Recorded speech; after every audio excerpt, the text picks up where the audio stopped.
Hello दोस्तों, मैं अमित कुमार एक बार फिर आपके साथ एक नए वीडियो को लेकर अपने चैनल अमित सहार एकेडमी के ऊपर आज हम लोग क्लास 12 का फिजिक्स से स्टार्ट करेंगे। यूनिट नंबर फर्स्ट जिसका नाम है इलेक्ट्रोस्टैटिक्स स्थिर वैद्युतिकी। बिल्कुल NCERT concept, pure Hindi medium में और बिल्कुल आसान भाषा में। चलिए स्टार्ट करते हैं अपने टॉपिक को। इलेक्ट्रोस्टैटिक्स क्या मतलब होता है इलेक्ट्रोस्टैटिक्स का? अगर हम इसको जान जाएं कि इस चैप्टर का क्या मतलब है तो हमारे लिए इसको पढ़ना क्या हो जाएगा, आसान हो जाएगा। सबसे पहले अगर हम बात करें इलेक्ट्रोस्टैटिक्स का तो यह दो वर्ड से मिलकर बना हुआ है, इलेक्ट्रो और एक है स्टैटिक्स। उसी तरह से इसका हिंदी स्थिर और क्या बना हुआ है, वैद्युतिकी। इलेक्ट्रो का मतलब होता है चार्ज। इलेक्ट्रो का मतलब होता है चार्ज और स्टैटिक्स का मतलब होता है एट रेस्ट। अगर कोई चार्ज रेस्ट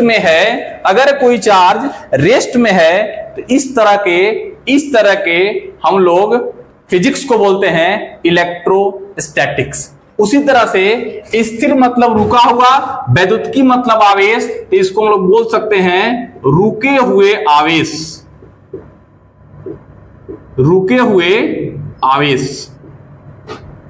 ये हमारा चैप्टर का अर्थ हुआ कि रुके हुए आवेश का हम लोग क्या करना है, अध्ययन करना है। मतलब कि हम लोग बोल सकते हैं, इसकी परिभाषा हम लोग बोल सकते हैं कि भौतिक विज्ञान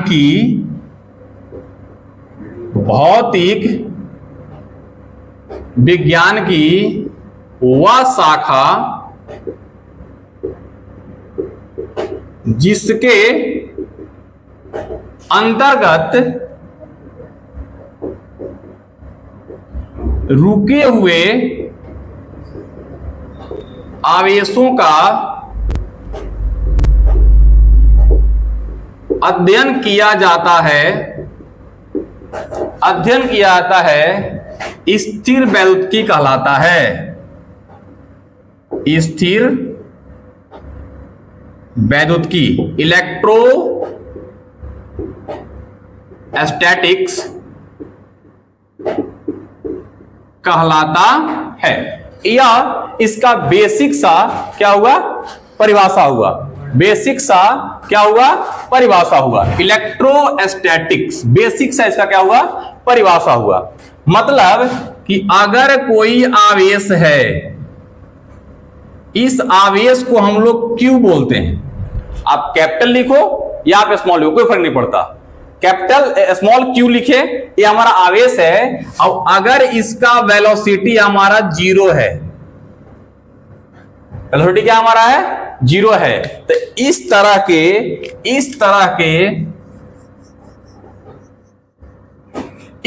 आवेश को हम लोग क्या बोलते हैं, इलेक्ट्रोस्टैटिक्स के अंतर्गत रखा गया है। अब यहां पर एक बात समझने वाली और है कि बच्चे इसको चैप्टर मानते हैं कि हम इलेक्ट्रोस्टैटिक्स पढ़ रहे हैं, हमारा इलेक्ट्रोस्टैटिक्स चैप्टर चल रहा है, जबकि हमारा चैप्टर नहीं है। ये हमारे एनसीईआरटी के अकॉर्डिंग हमारा यूनिट फर्स्ट है। ये हमारा यूनिट नंबर फर्स्ट है, हमारा यूनिट फर्स्ट है। तो चैप्टर कहां हुआ, तो यूनिट फर्स्ट में हमारे दो चैप्टर आते हैं। हमारा यूनिट फर्स्ट जो है इलेक्ट्रोस्टैटिक्स, इसमें दो चैप्टर आते हैं हमारे।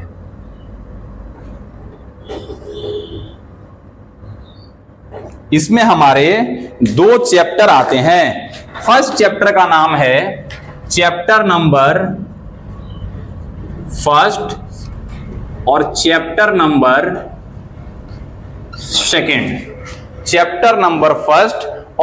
Number second. फर्स्ट चैप्टर का नाम है विद्युत आवेश एवं क्षेत्र। इंग्लिश बोले तो electric charge and field, electric charge and field. और सेकेंड चैप्टर का नाम है स्थिर विद्युत विभव एवं संधारित्र, electro static potential and capacitance. ये हमारा 2 चैप्टर इस यूनिट के अंतर्गत आता है। इस यूनिट के अंतर्गत हमारे 2 चैप्टर आते हैं, चैप्टर नंबर 1 और चैप्टर नंबर 2। चैप्टर नंबर 1 का नाम क्या है? विद्युत आवेश एवं क्षेत्र, और दूसरा हमारा क्या है? स्थिर विद्युत विभव, स्थिर विद्युत विभव। तो आज हम लोग अपना फर्स्ट चैप्टर, यूनिट 1 का फर्स्ट चैप्टर स्टार्ट करेंगे, जिसका हमारा नाम क्या है? विद्युत आवेश एवं क्षेत्र। यहां तक की बात आप लोगों को समझ में आ गई होगी। आप लोग इसका स्क्रीनशॉट ले सकते हैं, हमारे साथ नोट्स तैयार कर सकते हैं, अपना बिल्कुल एकदम हिंदी मीडियम नोट्स तैयार कर सकते हैं, और इसको स्टडी करके आप 100 आउट ऑफ 100 स्कोर कर सकते हैं। आप सभी को बता दूं कि ऑफलाइन में हमारे बहुत सारे ऐसे स्टूडेंट हैं जो 96, 97 फिजिक्स में स्कोर किए हैं। तो बिल्कुल आप यूट्यूब के जरिए, ऑनलाइन क्लास के जरिए आप इस तरह से नोट्स तैयार करते हुए चलें। आपको टीआरक्यू कराएंगे, आपको झारखंड बोर्ड का, बिहार बोर्ड का, राजस्थान बोर्ड का, यूपी बोर्ड का, सबका प्रीवियस ईयर क्वेश्चन कराएंगे, जिस कारण से क्या होगा हमारा, कि बिल्कुल टॉपिक क्या होगा हमारा, क्लियर हो जाएगा। चलिए अब स्टार्ट करते हैं chapter number 1।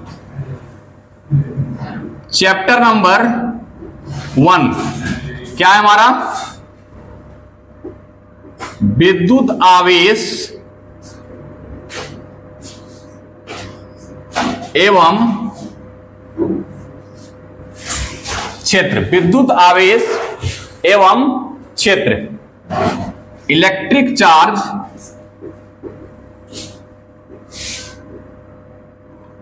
And field, electric charge and field. Chapter number 1 हम लोग स्टार्ट कर रहे हैं। चैप्टर नंबर 1 का फर्स्ट टॉपिक हमारा है आवेश, विद्युत आवेश। आवेश बोले या विद्युत आवेश बोले कोई फर्क नहीं पड़ता। चार्ज। अब सबसे बड़ी बात यह है कि सर चार्ज कहते किसको है? विद्युत के साथ हमारा आवेश भी है, अब विद्युत से हमारा क्षेत्र भी है। मतलब पढ़ना है विद्युत आवेश को, अब पढ़ना है विद्युत क्षेत्र को। तो सबसे पहले पढ़ते हैं आवेश के बारे में। कोई पूछेगा आपसे कि सर आवेश है क्या? देखो आवेश क्या होता है? आवेश किसी भी वस्तु का एक भौतिक गुणधर्म है। आवेश किसी वस्तु का एक भौतिक गुणधर्म है जिसके कारण वह वस्तु विद्युत क्षेत्र और चुंबकीय क्षेत्र उत्पन्न करता है या उसका अनुभव करता है। यह एक भौतिक गुणधर्म है। जैसे अगर किसी मार्कर को मैंने ऊपर फेंका तो इसका गुणधर्म है को नीचे आएगा, नो डाउट के ऊपर रह जाएगा। तो एक गुणधर्म है इसका कि इसको ऊपर फेंका तो नीचे ही आएगा। उसी तरह से आवेश का भी क्या है? एक गुणधर्म है कि वह विद्युत क्षेत्र उत्पन्न कर सकता है और चुंबकीय क्षेत्र उत्पन्न कर सकता है।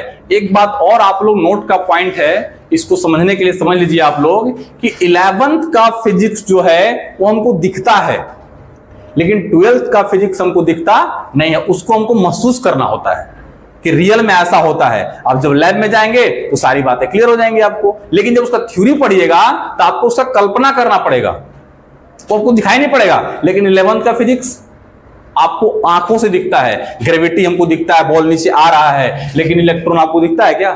नहीं दिखता। आवेश आपको दिखता है क्या? नहीं दिखता। हमको महसूस करना होता है कि किसी वस्तु का भौतिक गुणधर्म है। तो इसकी परिभाषा को हम लिखते हैं कि आखिर क्या है।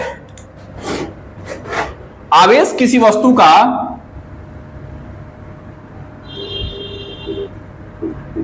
आवेश किसी वस्तु का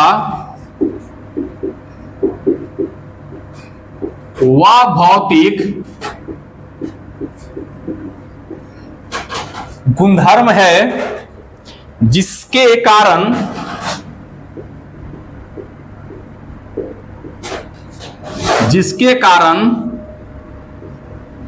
यह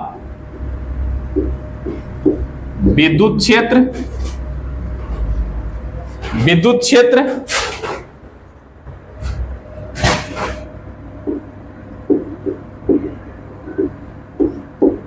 चुंबकीय क्षेत्र को उत्पन्न कर सकता है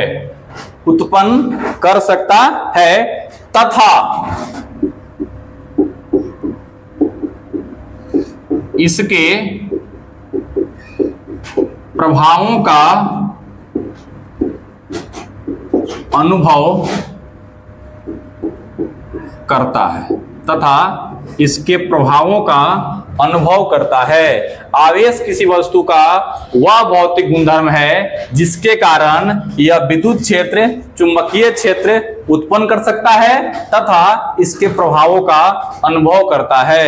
आप लोग जब रेलवे क्रॉसिंग पार करते होंगे तो आपको रेलवे क्रॉसिंग के ब्रिज पे लिखा रहता है 25,000 वोल्ट और 2 गो हॉडी टांगल रहता है ऐसे 25,000 वोल्ट और डेंजर एरिया। इसका क्या मतलब है?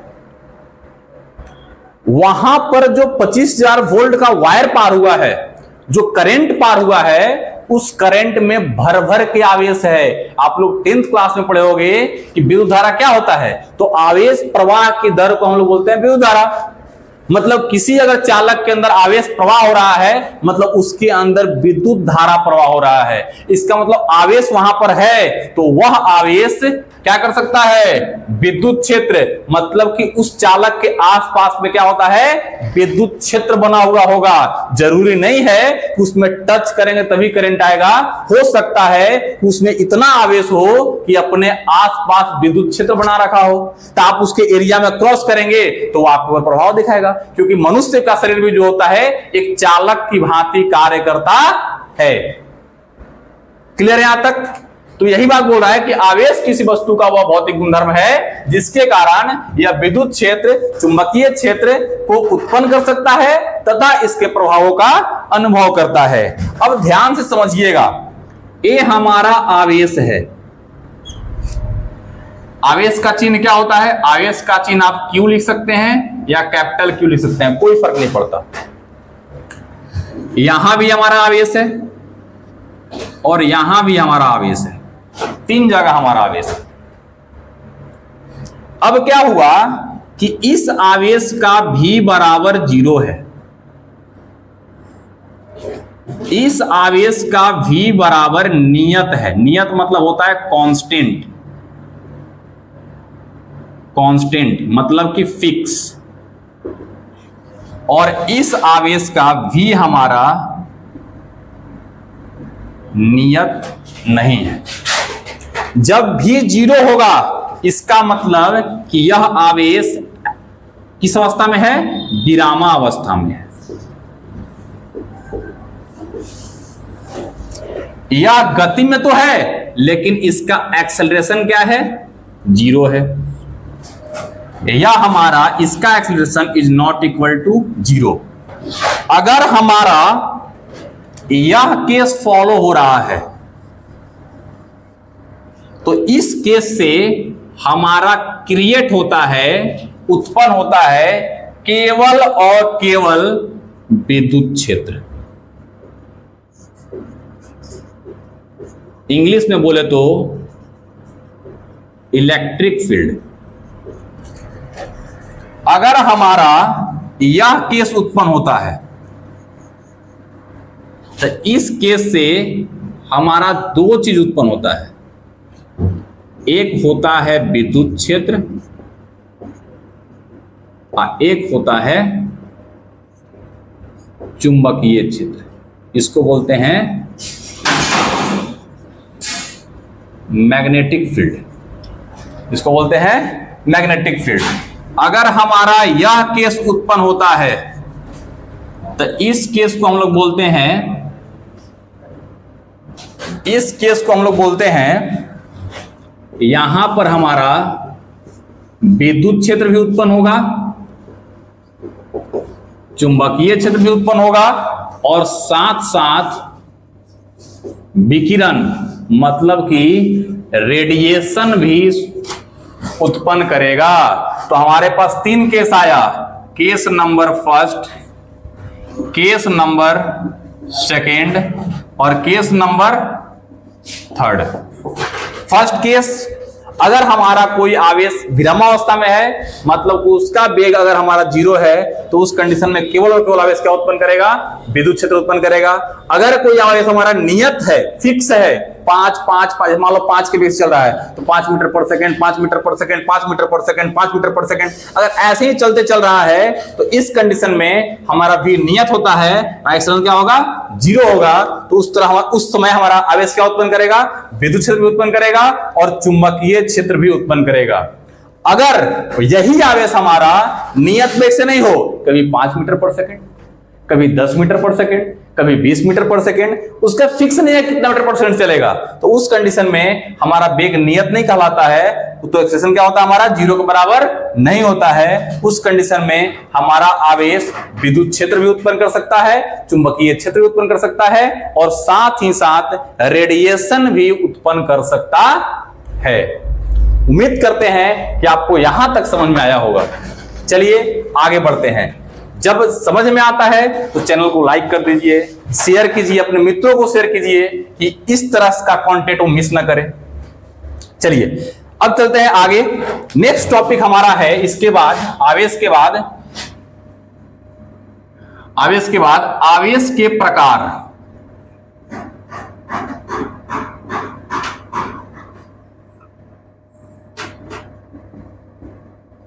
Type of charge. Type of charge क्या होता है? फर्स्ट पॉइंट,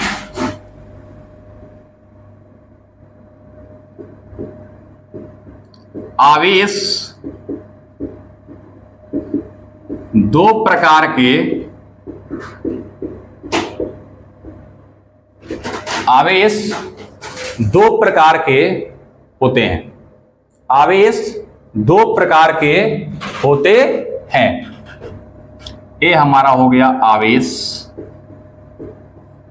Q, यह 2 प्रकार का है।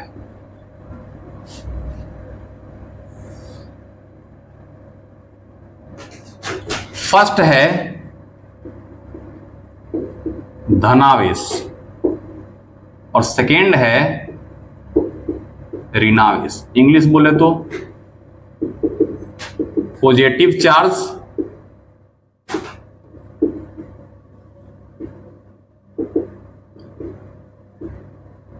Negative charge.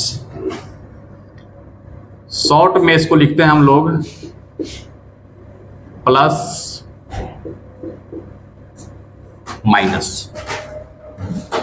अब यहां पर बात आती है कि सर ये बताइए हमको कि ये प्लस कहां से आया और ये माइनस कहां से आया।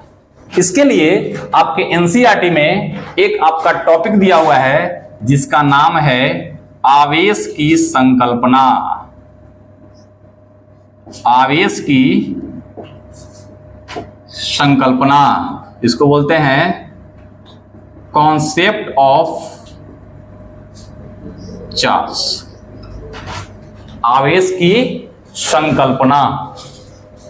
देखिए, आवेश की संकल्पना जो होती है वो इलेक्ट्रॉन के आधार पर दी जाती है। आवेश की संकल्पना इलेक्ट्रॉन के आधार पर दी जाती है। अब इसको पढ़ने के लिए थोड़ा बहुत आपको जानकारी होना चाहिए कि किसी परमाणु के अंदर हमारा कितना इलेक्ट्रॉन होता है, कहां इलेक्ट्रॉन होता है, कितना प्रोटॉन होता है, कहां प्रोटॉन होता है, कितना न्यूट्रॉन होता है, कहां न्यूट्रॉन होता है। अगर आपको पता है तो ठीक है, नहीं पता है तो मैं बताऊंगा। अब इस चीज को समझना है कि अगर आपको नहीं पता है, इसका मतलब 11th में नहीं पढ़े हैं, अब पढ़े भी हैं तो भूल गए हैं, और नहीं पढ़े हैं तो इसका मतलब क्यों नहीं पढ़े होंगे, 11th में कुछ है ही नहीं, 11th में तो ऐसे ही पास हो जाते हैं सब लोग।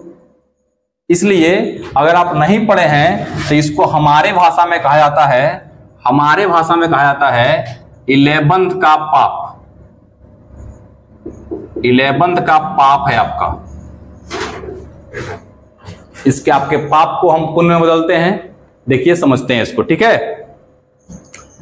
11th का पाप यही है कि अगर एक परमाणु था, ये बेसिक बात है, ठीक है, बेसिक बात है, chemistry chapter number 2 atomic structure, परमाणु की संरचना, वहां पे इसको पढ़ना था। ध्यान दीजिए, ये हमारा नाभिक है, इस नाभिक के चारों ओर अगर कोई गति करता हुआ है, कौन है, इलेक्ट्रॉन।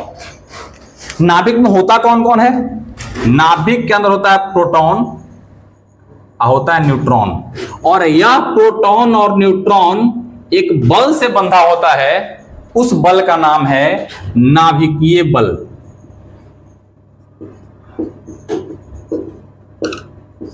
नाभिकीय बल, इसको बोलते हैं इंग्लिश में न्यूक्लियर फोर्स। मतलब कि नाभिक में कौन होता है, नाभिक में हमारा होता है प्रोटॉन न्यूट्रॉन, एक प्रोटॉन दूसरे न्यूट्रॉन से क्या होता है हमारा नाभिक बल, नाभिकीय बल से क्या होता है, जुड़ा होता है, और इलेक्ट्रॉन क्या होता है हमारा, चक्कर लगाता है। इलेक्ट्रॉन क्या करता है, चक्कर लगाता है। क्यों, क्योंकि इलेक्ट्रॉन का द्रव्यमान प्रोटॉन से क्या होता है, कम होता है, नाभिक भारी होता है। नाभिक क्या होता है, भारी होता है। आपसे कोई पूछ दे कि इलेक्ट्रॉन का आवेश, तो क्या बोलोगे, -1.6 इंटू 10⁻⁻19 कूलम। अगर आपसे कोई पूछ दे कि प्रोटॉन का आवेश, तो क्या होता है, +1.6 इंटू 10⁻⁻19 कूलम।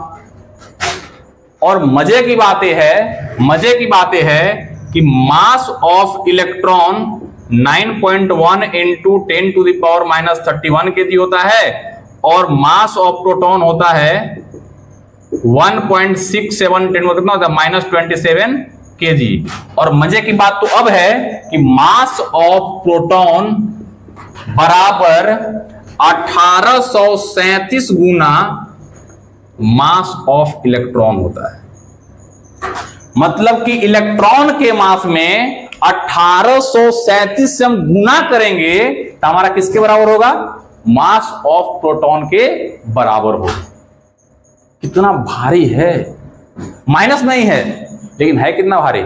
इसका मतलब तुम नहीं समझे कि गुना क्या है। जैसे मान लो कि मेरा वजन है 80 kg, और जो बच्चा कोई देख रहा होगा वीडियो, उसका मान लो वजन हो रहा है 40 kg। तो अमित सर का ये वजन है, अमित सर का, और ये है, मान लो किसका नाम पकड़ लें, मान लो कोई गोरेलाल है, कोई गोरेलाल है जो वीडियो को देख रहा होगा, कोई गोरेलाल का वजन कितना है, 40 kg है। इस बात को समझो कि हम बोल सकते हैं ना कि अमित सर का जो वजन है वो बराबर है किसके, 2 इंटू गोरेलाल के वजन, 2 इंटू गोरेलाल का वजन, क्योंकि 2 से अगर 40 को मल्टीप्लाई करें तो कितना हो जाएगा, 80 हो जाएगा। तो हम लोगों ने बेसिक पढ़ लिया कि मास ऑफ इलेक्ट्रॉन क्या होता है, मास ऑफ प्रोटॉन क्या होता है। मास ऑफ प्रोटॉन 1837 गुना होता है मास ऑफ इलेक्ट्रॉन के। इलेक्ट्रॉन के आवेश के बारे में पढ़ लिया, प्रोटॉन के आवेश के बारे में पढ़ लिया, प्रोटॉन नाभिक में किस बल जुड़ा होता है उस बल के बारे में पढ़ लिया, नाभिकीय बल के बारे में पढ़ लिया, इलेक्ट्रॉन उसका चक्कर लगाता है, इस सभी के बारे में हम लोग पढ़ लिया। ये हमारा 11th का पाप है, 11th chemistry chapter number 2 atomic structure में पढ़ना था। अब आते हैं आवेश की संकल्पना के ऊपर कि आवेश की संकल्पना क्या होता है। फर्स्ट पॉइंट कि आखिर आवेश को हम लोग संकल्प कैसे कर सकते हैं। संकल्प मतलब होता है ना कुछ चीज को मानना, कि आवेश को कैसे मान सकते हैं हम लोग, ठीक है। तो आवेश की संकल्पना के लिए सबसे पहला पॉइंट है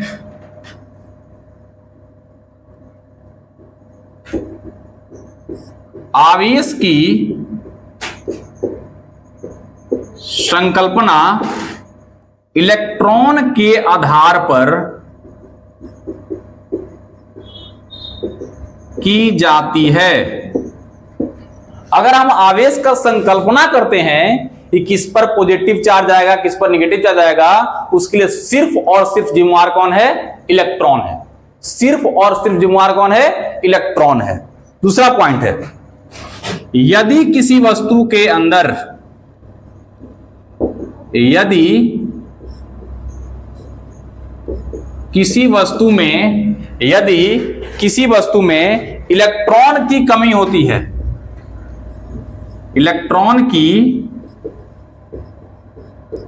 कमी होती है, तो उस पर धनावेश आ जाता है, तो उस पर धनावेश आ जाता है। अगला पॉइंट है, यदि किसी वस्तु में इलेक्ट्रॉन की वृद्धि होती है तो उस पर ऋणावेश आ जाता है, उस पर ऋणावेश आ जाता है। अब इस स्टेटमेंट का क्या मतलब है, इसको हम लोग इस बोर्ड पर समझेंगे। अब ये वाला आप स्क्रीनशॉट ले सकते हैं क्योंकि हम इसको मिटाने वाले हैं। 1 2 3 टेक ए स्क्रीनशॉट।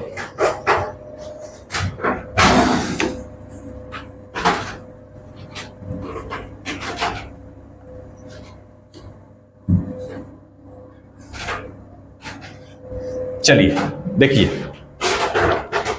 सबसे पहला बात है, इलेक्ट्रॉन की कमी कैसे हुई। किसी वस्तु में इलेक्ट्रॉन की कमी कैसे हुई। अगर इलेक्ट्रॉन की कमी होगी तो क्या आएगा हमारे ऊपर? इलेक्ट्रॉन की कमी, इलेक्ट्रॉन की कमी क्या होगा हमारे ऊपर? धनावेश। मतलब क्या आएगा? धनावेश आएगा। क्या आएगा? धनावेश। जैसे मान लीजिए कि हमारे पास है सोडियम, एक धातु है, इसका परमाणु क्रमांक हमारा होता है 11। परमाणु क्रमांक मतलब क्या होता है? परमाणु क्रमांक कहलाता है प्रोटॉनों की संख्या को परमाणु क्रमांक कहते हैं। इसका मतलब कि हमारा प्रोटॉन इसमें कितना होगा? 11। इसमें इलेक्ट्रॉन कितना होगा? 11। इसका इलेक्ट्रॉनिक विन्यास अगर हम बात करें तो होता है क्या? तो 1s2 2s2 2p6 और 3s1। इसका मतलब क्या हो जाएगा? इसका मतलब 2 6 2 8 और एक कितना होगा? 1। तो इसका इलेक्ट्रॉनिक विन्यास क्या होगा? इलेक्ट्रॉनिक विन्यास हुआ 281। अब ध्यान दीजिए, जब इलेक्ट्रॉनिक विन्यास 281 हुआ तो बाहरी कक्षा में अगर एक इलेक्ट्रॉन है तो तब तक ये सोडियम अस्थायी नहीं है। जब यह अपना एक इलेक्ट्रॉन को त्याग कर देगा, त्याग कर दिया, तो अब यहां पर जो सोडियम बना वो क्या बना? अस्थायी बना। अब ध्यान दीजिए इस चीज को कि अगर इलेक्ट्रॉन का त्याग किया है तो प्रोटॉन अभी भी कितना यहां पर है? 11 है, लेकिन इलेक्ट्रॉन की संख्या घट गई, कितना हो गया? 10। अब खुद से देख के बताओ कि प्रोटॉन और इलेक्ट्रॉन में सबसे अधिक कौन है? 11 है। इसका मतलब प्लस अधिक है। चार्ज कितना है? प्लस। कितना से अधिक है? 1 से अधिक है। तो इसका मतलब ये हुआ ना कि इलेक्ट्रॉन का निकलना,